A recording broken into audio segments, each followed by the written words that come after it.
வணக்கம். உங்கள் சதீஷ் ஆறுமுகம்.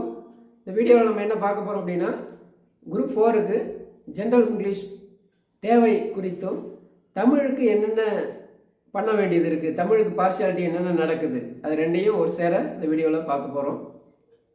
முதல்ல ஒரு சமூக சீர்திருத்தம் அப்படின்னா, அந்த சமூகத்தில் இருக்கிற மக்களுக்கு தேவையானதாக இருக்கணும், இல்லை அதனால் அவங்க பாதிக்கப்பட்டதாக இருக்கணும்.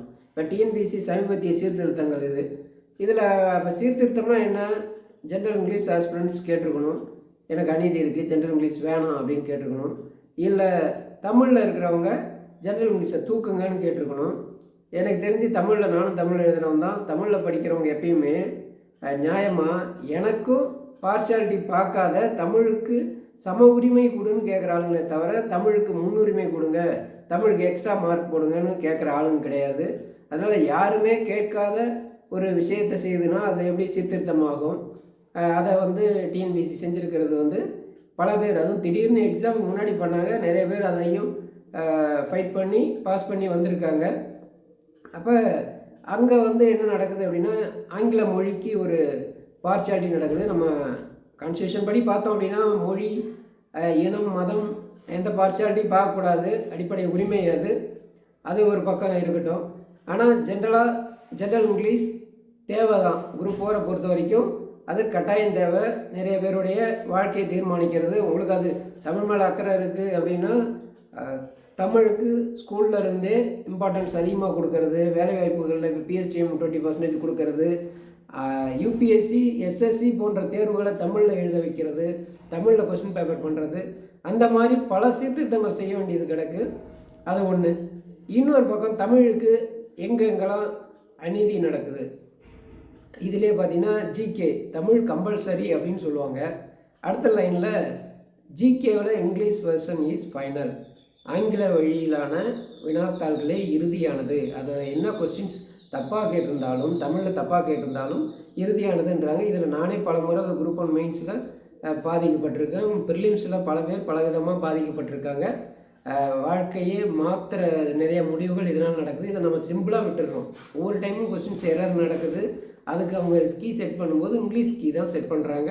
கேட்டால் நான் சொல்லிட்டேன் அந்த ப்ரைவேட் கம்பெனியாக தான் ஏமாற்றுவோம். கண்டிஷன்ஸ் அப்ளை, நான் சொல்லிட்டேன்ப்பா, கண்டிஷன் சொல்லிட்டேன், அது தெரிஞ்சு தான் நீ சிம் வாங்கினேன் அப்படின்ற மாதிரி இருக்குது. அதை கட்டாயம் தூக்கணும் ஒரு பக்கம். இன்னொன்று, மெயின்ஸை பொறுத்த வரைக்கும் தமிழில் எழுதி ஸ்டேட் ஃபஸ்ட்டு வந்தது 2010-11 குரூப் 1 பார்த்திபன் சார் வந்தாங்க. அதுக்கப்புறம் தமிழில் எழுதி யாருமே ஸ்டேட் ஃபஸ்ட்டு வந்த மாதிரி தெரியல. ஃபஸ்ட்டை விடுங்க, டாப் 10ல் நுழையிறதே பெரும் விஷயமா இருக்குது. ரேராக நடந்திருக்கலாம், 1-2, கிட்டத்தட்ட நடக்கலைன்னே சொல்லலாம். இப்போ தமிழில் எழுதுகிறவன் எவனுமே புத்திசாலி இல்லையா, இல்லை தமிழில் திறமை இல்லையா, இல்லை அது என்ன நடக்குது ஒரு பக்கம் பார்த்தோம் அப்படின்னா, இதுக்கு காரணம் நம்மளுடைய திறமையின்மைன்னு சொல்ல முடியாது.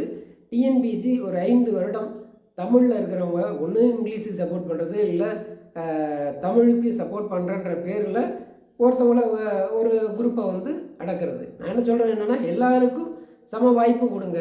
ஒரு 5 வருடம் கிட்டத்தட்ட நான்லாம் குரூப் 1 மெயின் ஸ்பீக்கில் இருக்கிற டைம், இப்போ ஸ்டேட் லெவலில் எதிர்பார்க்குற டைமில் 5 வருடம் என்ன பண்ணிட்டாங்க, ஜென்ரல் இங்கிலீஷ், அதாவது மெயின்ஸில் இங்கிலீஷ் நாலேஜ் இருந்தால் போதும்.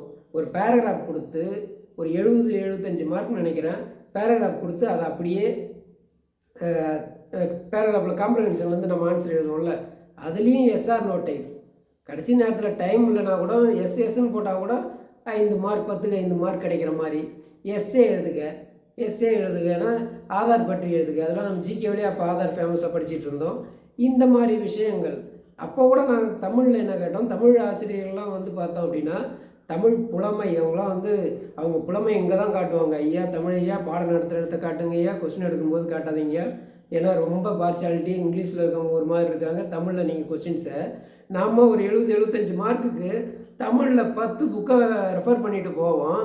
அவங்க அந்த 10 புக்கையும் அவங்க ரெஃபர் பண்ணிவிட்டு இதில் எதுவுமே கொஸ்டின் கேட்கக்கூடாதுன்னு சொல்லி கொஸ்டின் கேட்பாங்க. ஒரு பக்கம் நம்ம படித்தும் எழுத முடியாது. அவங்க என்ன பண்ணுவாங்க, ஜென்ரல் இங்கிலீஷ் நாலேஜ் இருந்தால் போதும், அவங்க அதை மேனேஜ் பண்ணிக்க முடியும். அதனால் அந்த ஏரியா படிக்காமல் பாலிட்டியும் இன்னொரு செக்ஷன் இருக்கும், அதில் அது எக்கனாமிக்ஸ்னு நினைக்கிறேன், அந்த 2 செக்ஷனை மட்டும் அந்த 3 நாள் தொடர்ந்து எக்ஸாம் அந்த அரை நாளில் அந்த 2 செக்ஷனை மட்டும் நல்லா ரிவைஸ் பண்ணிட்டு போவாங்க. அதில் நல்ல ஸ்கோர் எடுப்பாங்க. இதுலேயும் 75க்கு 60 மார்க் படிக்காமல் எடுப்பாங்க. நாம் தமிழுக்கு படிச்சுட்டு போயும் 0 மார்க் 15 மார்க்கில் எனக்கெல்லாம் போட்டிருக்காங்க. கழுகுமலை கல்வெட்டு 10 மார்க் நினைக்கிறேன். அதில் வந்து தமிழ் பிராமி எழுத்துக்கள் இந்த மாதிரி பாயிண்ட்டுக்கு 1 2ன்னு போட்டிருந்தா கூட ஒரு 4 மார்க் வந்திருக்கும். 0 மார்க் என்ன திருத்துறாங்க? இதை வந்து மெயின்ஸில் அப்படியே ப்ரிலிம்ஸில் இங்கிலீஷ் மீடியம் ஒழிஞ்சுப்போம், மெயின்ஸில் தமிழ் மீடியம் ஒழிஞ்சுப்போம். நிறைய பேர் சொல்லலாம் நான் இங்கிலீஷில் எழுதியும் வரல, அதாவது சில பேருக்கு வரல, தமிழில் எழுதுனா சில பேருக்கு தான் வந்திருக்கு. அதுதான் அங்கே பிரச்சனை. கொஸ்டின் செட் பண்ணுறதுலேருந்து எல்லாம் இங்கிலீஷ் வெர்ஷன் ஃபைனல்னால் நீங்கள் இங்கிலீஷ் புக்கிலேருந்து கொஸ்டின் எடுக்கிறது, அதை அப்படியே கூகுள் டிரான்ஸ்லேட்டில் போய் பண்ணுறது. கீ வந்து பிரசிடெண்ட்டுன்னு கொடுப்பீங்க, நான் ஜனாதிபதினு எழுதுவேன், டிரான்ஸ்லேஷனில் குடியரசுத் தலைவர்னு இருக்கும். அப்போ ஜனாதிபதினு எழுதுனா எங்கே குடியரசுத் தலைவரை காணுன்ற மாதிரி. இது தெரிஞ்ச வார்த்தை ஓகே, டெக்னிக்கல் வார்த்தைகள் சயின்ஸில் இந்த மாதிரி வார்த்தைகள்லாம் நீங்கள் கீ கொடுக்குறாங்களான்றது அது ஒரு வேறு விஷயம், கீ பார்த்து திருத்துறாங்களான்றது ஒரு விஷயம், கீ கொடுக்குறாங்களான்றது ஒரு விஷயம். இந்த மாதிரி அங்கே ஒரு செக்ஷன் நடந்தது. ஜென்ரல் இங்கிலீஷே வந்து ஆரம்ப காலகட்டங்கள் எப்படி இருக்குன்னா, சிபிஎஸ்சியில் படித்தவங்க, மெட்ரிக்கில் நல்லா படித்தவங்க, அந்த மாதிரி ஆட்கள்லாம் இங்கிலீஷ் நாலேஜ் இருந்தால் போதும், அவங்க இலக்கணமும் இங்கிலீஷ் வெக்காபுலரிஸும் நல்லா இருந்ததுன்னா அவங்க எதையுமே படிக்காமல் 100க்கு 100 99 எடுக்க முடியும், நல்ல நாலேஜாக இருந்தாங்கன்னா. ஆனால் தமிழ் படிக்கிறவங்க என்ன நடக்கும் அப்படின்னா, இதெல்லாம் கிட்டத்தட்ட ஒரு 2010, 9, 12 அந்த மாதிரி டைமில் தமிழை நம்ம ஃபுல்லாக படித்து ஸ்கூல் புக்கை படித்து, அதுக்கப்புறம் தேவிரா தமிழ் இலக்கிய வரலாறு அது இதுன்னு எக்ஸ்ட்ரா சில புக்கை படித்து அப்புறம் போயிட்டு அங்கே போய் எழுதினாலும், சந்திப்பிழையில் நாம் சந்திக்காத விதிகள் எல்லாத்தையும் படித்தாலும், வல்லினம் மிக இடம் மிக இடம் எல்லாத்தையும் படிச்சுட்டு போனாலும் அங்கே சந்திப்பிழையில் ஒரு தப்பு நடக்கும். வெளியில் வந்தோடனே அப்பா சாமி சந்திப்பிழை கொஸ்டின் கரெக்டாக போட்டோம்னா 100க்கு 100 இல்லை 98 99. அதேமாரி தமிழ் இலக்கியம் கொஸ்டின், இலக்கியம் சார்ந்தது, அதாவது ஸ்கூல் புக்கை தாண்டி அவுட் ஆஃப் சிலபஸ் மாதிரி அந்த கொஸ்டின்ஸும் சந்திப்பிழையும் சந்திச்சிட்டோம் அப்படின்னா ஃபுல் மார்க் 100க்கு 100 எடுக்கலாம். இங்கிலீஷில் சாதாரணமாக நிறைய பேர் 100க்கு 100 எடுப்பாங்க. அங்கே தமிழுக்கு ஒரு பார்ஷியாலிட்டி நடந்துகிட்டு இருந்தது. நடுவில் அப்புறம் இங்கிலீஷ்க்கும் வந்து ஸ்கூல் புக்கை படிக்கணும்னு அந்த மாதிரி கொஸ்டின்ஸ் அங்கேருந்து எடுக்க ஆரம்பித்தாங்க. அது ஓகே.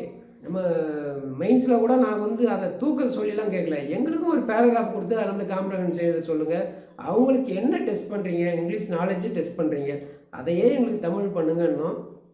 அந்த 60-70 மார்க்கில் நம்ம 2 மார்க் 3 மார்க்லாம் ஒரு 2-3 மெயின்ஸ் கிளியர் பண்ணி விட்டதில் அது மிகப்பெரிய தாக்கத்தை ஏற்படுத்தி நிறைய பேருடைய வாழ்க்கையை அழிச்சிது.